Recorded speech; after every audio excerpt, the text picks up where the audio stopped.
Marcus Atilius Regulus, Consul 267 and 256 BCE, executed 250 BCE. Regulus was born in 307 BCE, or shortly prior to that date. He was the son of Marcus Atilius Regulus, who was the first man in his family to achieve the consulship. This younger Regulus was elected as consul in 267 and played a prominent part in the final phases of Rome's wars to complete the conquest of peninsular Italy. Regulus captured the important port city of Brundisium during his time in office. This achievement, combined with his status as a consular, meant that he was one of the major figures in the Senate going into the First Punic War. Regulus's contributions in that regard are unfortunately not known, since Polybius compacted his account of the First Punic War into Book 1 of the Histories, since he was more interested in describing Rome's military and political evolution than going into its previous wars in any sort of great detail. In 256, Lucius Manlius Vulso Longus held his first consulship, and he was paired with Marcus Atilius Regulus, who was consul for the second time. Both consuls were assigned to command an invasion fleet of some 330 total vessels, which were bound for North Africa. The strategic aim of the campaign was to put enough pressure on Carthage to force it to withdraw its forces from Sicily and to cede the entire island to the Romans. Lucius and Regulus set sail in the summer of 356, with their full fleet arriving at Messana and then sailing southeast around Cape Pacinus to Ecnomus, where they embarked their land forces for the expedition. As they journeyed westward, they ran into a Carthaginian fleet of 350 vessels, led by generals Hamilcar, not to be confused with Hamilcar Barca, and Hanno.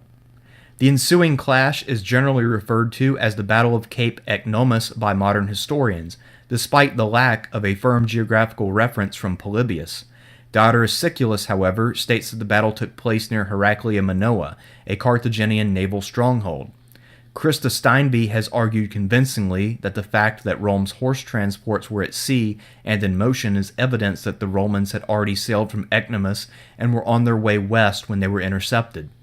Due to the huge numbers involved in this battle, many scholars are doubtful that either fleet was as large as our sources claim.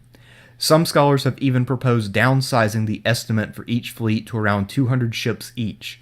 However, as Steinby points out, the Romans hadn't suffered any major naval defeats to this point in the war, so we have to assume that they were still producing ships beyond the initial batch early in the war, and they also could have repaired a number of captured Carthaginian vessels, so the 330 number is not unreasonable.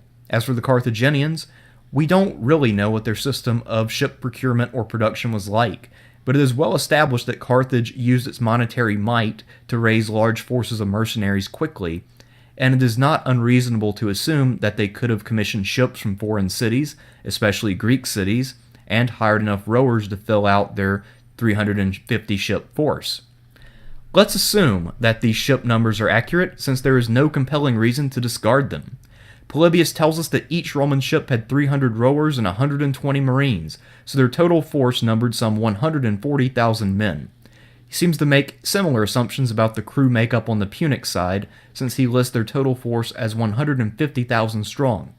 However, it is unlikely that the Carthaginians embarked nearly so many marines, and the number of men that they employed was surely less than that of the Romans. If these numbers are accurate, then the Battle of Cape Ecnomus is the largest naval battle in history, if calculated by the number of men involved. The Roman plan was to sail along the south coast of Sicily, heading due west for as long as possible before crossing over to Africa. It was common for ancient mariners to hug the coast as much as possible for safety's sake. As experience during the First Punic War would prove, the biggest danger to ancient fleets full of top-heavy ships were not other fleets, but rather storms. Lucius and Regulus avoided the danger of storms, but in so doing made themselves easier to locate and intercept. Luckily for us, Polybius provides a detailed account of the battle, and it is by far the best documented naval battle from any of the three Punic Wars. When they spotted the Carthaginians closing in, the Romans took up a protective wedge formation, with 3 sections of ships in a triangle. Regulus and Lucius commanded 2 squadrons at the front of the triangle, and each of them served in a command ship that was doughtier than the rest of the triremes and quinquiremes arrayed in both contending fleets. A third squadron formed the base of the triangle in the rear, and the vulnerable but vital horse transports were in the middle of the triangle being towed by warships as a fourth squadron. The Carthaginians under Hamilcar adjusted their formation to match the Romans, and the plan was to surround the Romans on the landward left, while the swiftest quinqueremes under Hanno were on the seaward side to best capitalize on their speed and mobility. Due to the degree that the Romans were weighted down and had ships to protect, it would seem that the advantage would lay with the Punic fleet. However, Roman success and Punic failure over the last few years had presumably given the Romans significant edges in experience, confidence, and skill going into the Battle of Cape Ecnomus. Since Hamilcar was attempting an encirclement, he left his center line thin, and the two consuls led their squadrons against the Punic center. Hamilcar ordered his center to retreat, thinking that this would disorganize the Romans and make the battle rely more heavily on maneuver, which would presumably favor the less burdened Carthaginian fleet. When he thought that he had lured the Roman lead squadrons far enough away from the main force to undermine their cohesion, Hamilcar turned and attacked. At the same time, the Carthaginian right wing under Hanno attacked the ships of the 3rd Roman Squadron that had started out as the base of the triangle. This engagement was closely fought, and the Romans were at a distinct disadvantage in this area. In between these two fights, the Carthaginian left wing sailed in to attack the horse transports, so the Roman warships in the center dropped their tow lines and engaged in battle. At this stage, with 3 separate fights, the battle was full of possibilities, and the outcome was far from certain. The tide turned at Cape Ecnomus when Regulus and Lucius put Hamilcar to flight and were able to turn their attention to reinforcing the other 2 squadrons. Lucius collected Hamilcar's disabled ships and took them in tow as prizes, while Regulus rushed back into the remaining frays. Regulus aided the hard-pressed Roman rear and put the Carthaginian right wing to flight. Then, with Lucius now on the scene as well, the 2 consuls concentrated all of their forces on the Carthaginian left wing, which was dangerously close to driving the horse transport escorts to shore. It was here that the Corvus was once again employed to devastating effect, as the Romans surrounded and captured 50 ships along with their crews in this final stage of the battle. When the battle was over, the Romans had captured 64 Punic vessels, while not having any of their own ships towed off as prizes. Following their smashing naval victory, the 2 consuls spent a small period of time reorganizing and resupplying their forces before crossing over to Africa. The Carthaginian fleet still had the numbers to pose a threat, but seems to have been demoralized and more or less limited to lookout duties for the time being. In fact, the Carthaginians had strung out their land and sea assets in Africa along the coast to be able to detect the Romans as early as possible.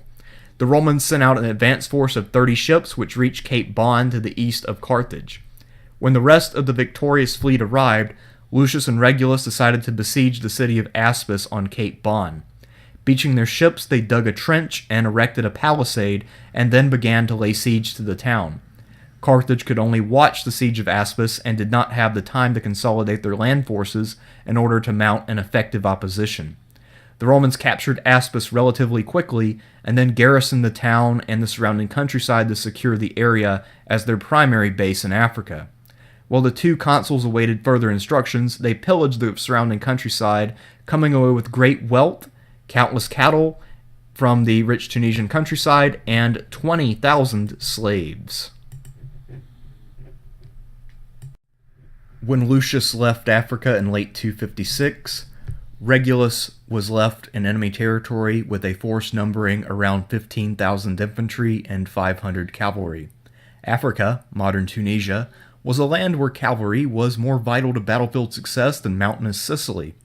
Since our sources unfortunately do not go into detail about how many men were left behind on garrison duty, sick, or otherwise unable to take the field, nor any real estimate of the Allied contingents aiding Regulus, we don't really know how many men he had available at any stage in the campaign, except at the outset and the conclusion. Luckily for the Romans, Carthage at this time was also at war with its neighbor Numidia, which produced perhaps the best light cavalry of the entire ancient world. Regulus did manage to recruit a number of these Numidian horsemen, but the Carthaginians also managed to hire some of them. With the enemy so demoralized and hard-pressed, it is perhaps understandable that Regulus did not take more pains to court the Numidians more carefully. since the Carthaginians were at war with them and were accustomed to hiring Numidians to fulfill most of their cavalry needs. Much of Carthage's infantry was also mercenary, so they would be forced to recruit more of their own citizens than normal, and these citizens were untrained and unready for a confrontation with the Roman legionaries, who were already renowned for their discipline and tenacity. Further, since Numidia was already in revolt and distracting some of Carthage's strength and attention, Regulus may have felt that this was close enough to Allied coordination as it stood, since it was clearly working in his favor. Regulus was determined to cut off Carthage, and so was looking to take out the interior cities, including Ates, which he began marching towards. It seems that he was not interested in taking the city of Carthage itself. He did not have the manpower to think of storming the city, but rather desired imposing a treaty and ending the war. Meanwhile, Carthage had recalled Hamilcar, again not Barca, possibly the same one from Cape Ecnomus, with his 5,000 infantry and 500 cavalry, to join the other two generals, Bostar and Hasdrubal, who had other troops including African elephants. All three of them would share command, which showed just how disarrayed Carthage must have been, since the city, which was run by an aristocratic system not unlike Rome's Senate, did not have enough faith in any of its commanders to name a commander-in-chief. The two armies clashed outside of Ates. The Carthaginian trio took up a strong position on a hill, since a demoralized force with a bad command structure would be hard to handle any other way. Their elephants and cavalry would have been more effective in the open, but their decision to assume the defensive is understandable for morale and command reasons. Regulus, always aggressive, attacked them head-on and won big. Punic losses are listed at 3,700 infantry and 300 cavalry, which made the defeat as devastating materially as it was morally. Carthage, with Corsica and Sardinia already having been lost, most of Sicily gone, and the Numidians in an all-out revolt, and with an enemy army marching unimpeded to its gates, was willing to make peace at this juncture. Regulus's terms were that Carthage formally cede Sardinia, Corsica, and Sicily, while essentially becoming a semi-autonomous vassal state not unlike Syracuse. The Carthaginians, who had been a major power for over 2 centuries, were not willing to accept such terms. While many scholars have called Regulus's demands arrogant and unrealistic, the fact is that Roman terms were almost always like this. While it can be speculated that Regulus was in a hurry to finish the campaign, he could have potentially offered easier terms. Of course, since terms had to be ratified by the Senate back in Rome, which was always aggressive and would occasionally repudiate treaties that it found to be too lenient or provoke a sequel war to further its aggressive agenda. It goes almost without saying that a Roman commander whose treaty terms were rejected or whose settlement was overthrown by a later Senate action were to a large degree undermined. Rejecting these terms and now truly fighting for their survival, the Carthaginians in their desperation hired a Spartan mercenary named Xanthippus to retrain their army. Xanthippus, who came from a country with a hoplite tradition, decided that the Carthaginian levies should be deployed in a simple phalanx, which was both effective and did not require a great deal of experience or expertise. It is not completely clear whether Xanthippus was technically in command of the Carthaginian army or whether he was just an advisor. But the fact that he chose to battle in the open is in accord with the Greek tradition. Xanthippus marched to the nearby city of Tunis on the river Bagrades and met Regulus. The resulting battle took its name both from the city of Tunis or alternatively from the river Bagrades. Historian Philip Sabin prefers to call it the Battle of the Bagrades to distinguish it from the earlier battle at the same site between Agathocles of Syracuse and the Carthaginians, which is a convention that I shall adopt here. At the Bagrades, Regulus deployed his men in the traditional Roman fashion of having his infantry in the center and his cavalry on the flanks, probably evenly divided. Xanthippus, on the other hand, positioned his more seasoned mercenaries on the right flank, the traditional flank for launching the decisive strike, with the citizen phalanx beside them and the elephants out in front. Though Polybius does not state it, presumably Carthage's superior cavalry were presumably stationed on the flanks. Xanthippus won for his employer a battlefield victory every bit as complete as Cannae. Polybius lists only 800 Carthaginian losses as against 12,000 Roman dead and 500 captured, including Regulus himself. The only 2,000 Romans to escape were those infantry on the Roman left who had been driven off the field by the Carthaginian mercenaries. The overwhelming nature of the victory comes from the fact that the elephant attack in this battle succeeded so brilliantly. This is partly because of luck, elephants are fickle, and partly because the compact formation that Regulus chose to adopt was probably not the best way to fend off elephants unless one had a Macedonian-style phalanx.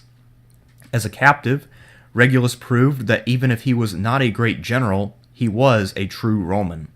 In 250, after having languished as a captive for 5 years, probably not in terribly rough conditions since aristocratic hostages were really more like involuntary house guests, Regulus was sent on parole to Rome to negotiate a peace or an exchange of prisoners.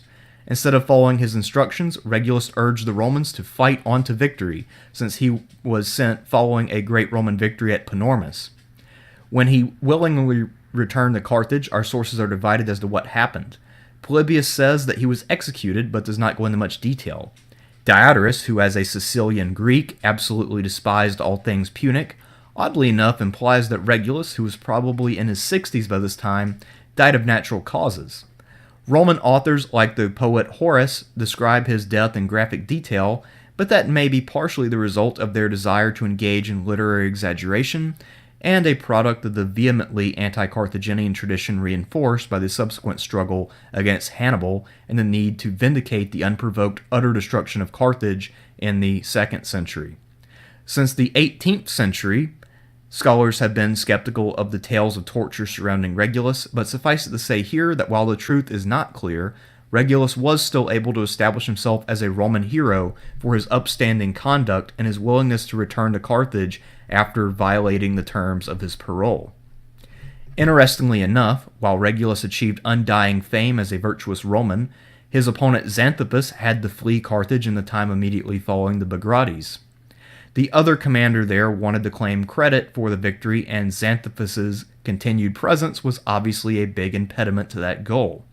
Like Rome and Sparta, which were also military aristocracies, Carthage feared the influence of overly successful commanders.